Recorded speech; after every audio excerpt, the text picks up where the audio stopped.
Hello friends, welcome to the channel. Friends, ఒక simple క్వశ్చన్తో start చేద్దాం. మీ ఏరియాస్లో పెట్రోల్ ప్రైజెస్ ఎంత ఉన్నాయి? 105 టు 110 వరకు, కొన్ని సిటీస్లో ఇంకా ఎక్కువ కూడా ఉండవచ్చు. ఈ వీడియోలో మనం ఫుల్గా ఈవీ వెహికల్స్ గురించి ఎక్స్ప్లెనేషన్ అయితే చూద్దాం.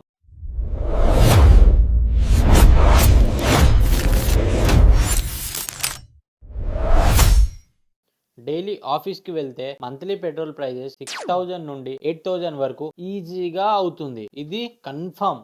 ఇప్పుడు అందరూ ఒకటే మాట్లాడుతున్నారు, ఈవీ తీసుకుందాం, అదే ఫ్యూచర్ అవుతుంది అని. కొన్ని రియల్ క్వశ్చన్స్ అయితే ఉన్నాయి. ఈవీ నిజంగా ఇండియాకి కరెక్టా? మిడిల్ క్లాస్ ఫ్యామిలీకి యూస్ఫుల్లా?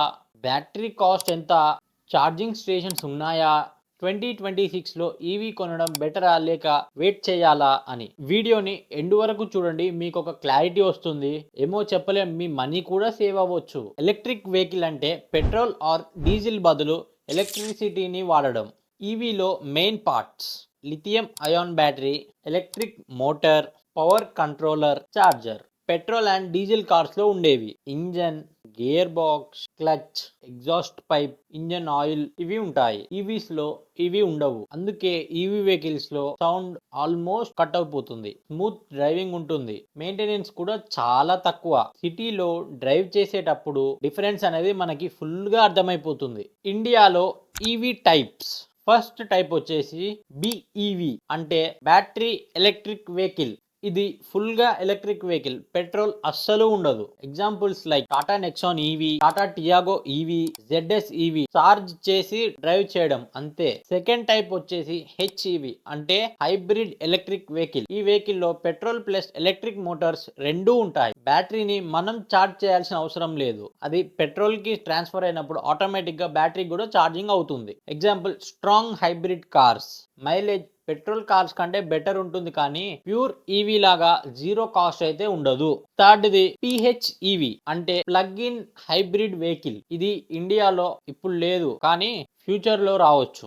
గవర్నమెంట్ ఎందుకు ఈవీస్ ని పుష్ చేస్తుంది? ఫస్ట్ రీజన్ వచ్చేసి ఆయిల్ ఇంపోర్ట్ వల్ల. ఇండియాకి కావాల్సిన క్రూడ్ ఆయిల్ 85% ఇంపోర్ట్ చేయాల్సి వస్తుంది. అంటే మనం ఎర్న్ చేసిన మనీ వేరే కంట్రీస్ కి పోతుంది. ఈవీ అంటే ఎలక్ట్రిసిటీని యూజ్ చేయడం, లోకల్ పవర్, లోకల్ బెనిఫిట్స్.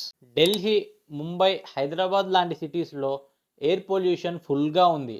దానివల్ల హెల్త్ ప్రాబ్లమ్స్ కూడా చాలా వస్తున్నాయి. మెయిన్ గా చిన్నపిల్లలు, ఓల్డ్ ఏజ్ పీపుల్స్ కి చాలా హెల్త్ ఇష్యూస్ అయితే వస్తున్నాయి. ఈవీస్ లో ఎగ్జాస్ట్ సిస్టమ్ అనేది ఉండదు, దానివల్ల స్మోక్ కూడా ఉండదు, పొల్యూషన్ అనేది రిడ్యూస్ అవుతుంది. థర్డ్ రీజన్ వచ్చేసి గ్లోబల్ ప్రెషర్. వరల్డ్ మొత్తం ఇప్పుడు ఈవీ సైడ్ మూవ్ అవుతుంది. ఇండియా కూడా దాన్ని ఫాలో అవ్వడం స్టార్ట్ చేసింది. అందుకే గవర్నమెంట్ ఫుల్ సపోర్ట్ ఇస్తుంది. Present EV market situation in India. Friends, reality చెప్పాలంటే 2020లో ఈవీ మార్కెట్ అనేది జీరో, కానీ 2023 నుండి స్లోగా గ్రో అవ్వడం స్టార్ట్ చేసింది. 2025-26లో ఈవీ మార్కెట్ అనేది బూమ్ అయిపోయింది. కొన్ని car companies like Tata motors ఈవీలో లీడర్ అయిపోయింది.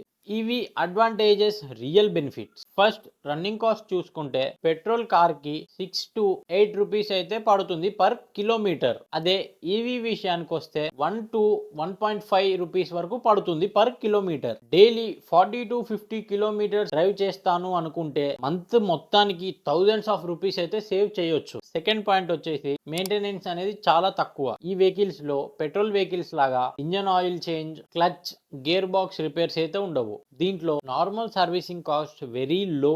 థర్డ్ వచ్చేసి డ్రైవింగ్ కంఫర్ట్. ఈవీ వెహికల్స్ లో ఇన్స్టాంట్ పికప్ అయితే ఉంటుంది. ఇంకా సౌండ్ అండ్ వైబ్రేషన్స్ అంటారా, ఛాన్సే లేదు వాటికైతే. ట్రాఫిక్ లో డ్రైవ్ చేయడం ఈ వెహికల్స్ ని చాలా ఈజీ. ఈవీ డిసడ్వాంటేజెస్, ఈ విషయాలు ఎవ్వరు చెప్పరు. ఫస్ట్ వచ్చేసి ఛార్జింగ్ ప్రాబ్లం. బిగ్ సిటీస్ లో అయితే ఓకే, హైవేస్ లో కూడా ఛార్జింగ్ స్టేషన్స్ అనేది ఇంప్రూవ్ చేస్తున్నారు, కానీ హోమ్ టౌన్స్ లో ఉండే వాళ్ళు, విలేజెస్ లో ఉండే వాళ్ళు చాలా ఇబ్బంది పడతారు. ఇంకా అపార్ట్మెంట్స్ లో ఉండే వాళ్ళు అయితే ఇంకా చెప్పాల్సిన అవసరమే లేదు, మీరు ఆల్రెడీ ఎక్స్పీరియన్స్ చేస్తూ ఉంటారు.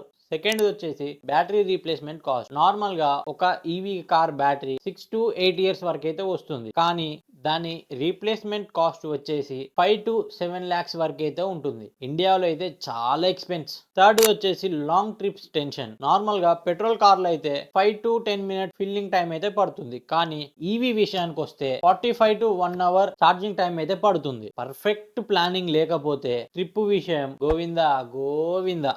Government benefits and subsidies. Government ఈ వెహికల్ ని పర్చేజ్ చేసినప్పుడు పర్చేజ్ సబ్సిడీస్ అనేది ఇస్తుంది. ఇంకా కొన్ని స్టేట్స్ లో ఈవీ వెహికల్స్ కి రోడ్ ట్యాక్స్ అనేది 0. ఇండియన్ ఈవీ ఫ్యూచర్ లో బ్యాటరీ కాస్ట్ అనేది తగ్గుతుంది. ఛార్జింగ్ స్టేషన్స్ కూడా పెరుగుతాయి. ఈ వెహికల్ ది ఏదైతే రేంజ్ ఉంటుందో అది కూడా ఇంప్రూవ్ అవుతుంది. మాక్సిమం 10 years లో ఈవీ వెహికల్ ని నార్మల్ వెహికల్ లాగా ట్రీట్ చేస్తాము. ఈవీ వెహికల్స్ ని కొనాలా వద్దా? ఈవీ వెహికల్ ని అయితే కొనొచ్చు, కానీ అది డైలీ రన్నింగ్ ఎక్కువ ఉండి సిటీ యూసేజెస్ లో home charging availability long time use చేయాలి అనుకుంటే మీకు ఈ వెహికల్ పర్ఫెక్ట్. లేదు, హైవే ట్రిప్స్ ఎక్కువ చేస్తారు, హోమ్ ఛార్జింగ్ లేదు, బడ్జెట్ టైట్ ఉంది, షార్ట్ టైం యూస్ చేయాలి అనుకుంటే మీరు ఈవీ వెహికల్స్ ని అవాయిడ్ చేయండి. సో డిసిజన్ అనేది మీది. వీడియో నచ్చినట్లయితే లైక్, షేర్ అయితే చేయండి. నెక్స్ట్ మీకు ఏ టాపిక్ మీద వీడియో కావాలి అనుకున్నా కింద కామెంట్స్ లో అయితే ఖచ్చితంగా మెన్షన్ చేయండి. ఛానల్ అయితే సబ్స్క్రైబ్ చేసుకోండి. అంతవరకు డ్రైవ్ సేఫ్, థింక్ స్మార్ట్.